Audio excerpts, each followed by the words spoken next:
Sakafet YouTube, and welcome back to my channel. Let us make some chicken, red beans and dumpling soup.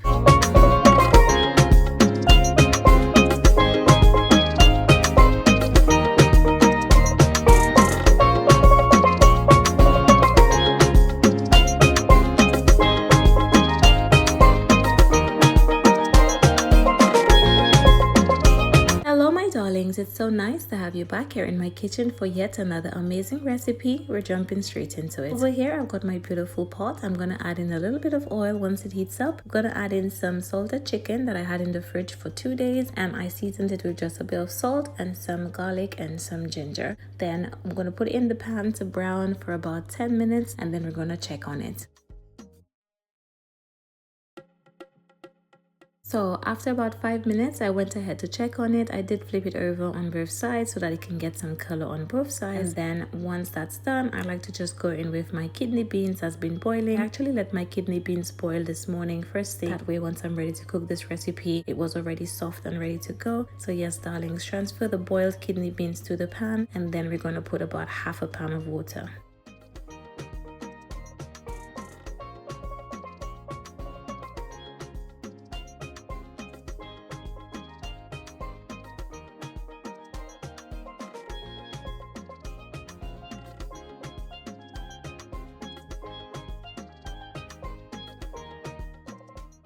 So after letting it boil for about 10 minutes or so, once I added in the peas and the water, I went in with some chopped potatoes and carrots. Then I'm just gonna add some extra seasonings to my pan. Because the chicken was salted, I'm a bit mindful of salt, so I'm not gonna be adding in any. Probably I'll check it to see if it needs some in the end. I'll go in with some of my chunky green seasoning. I'll leave the link down below in the description box. Then I'm gonna go in with some curry powder, some all-purpose seasoning, black pepper and mixed herbs, 1 Scotch bonnet pepper, and then I'm gonna cover that up after mixing it in to let it boil for another 10 to 15 minutes.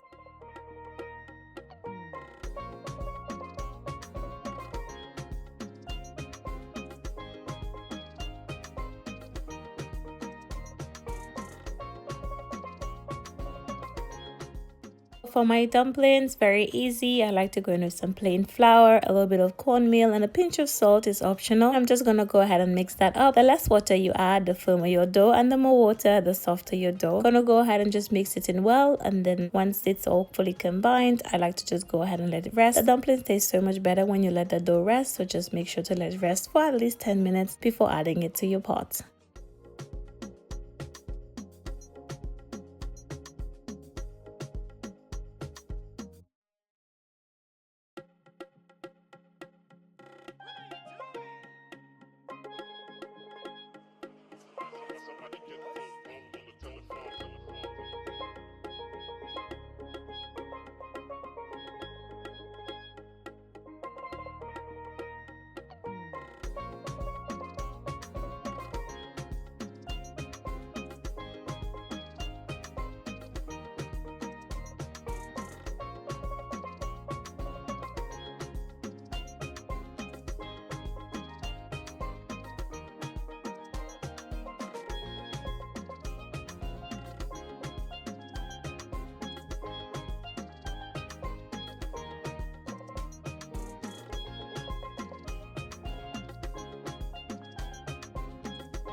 Once all my dumplings have been added to the pot, and it's a lot of dumplings. Family is always complaining that the soup pot is always scarce with dumplings, and today I had to pull out the biggest pan I own. I added in one ball of frozen spinach, and I'm just gonna go ahead and just mix that in. Let that steam on low for a good 15 minutes or so before we stir up the pot. And yes, darlings, once everything is stirred in, I like to give it another 10 to 15 minutes and our soup will be ready.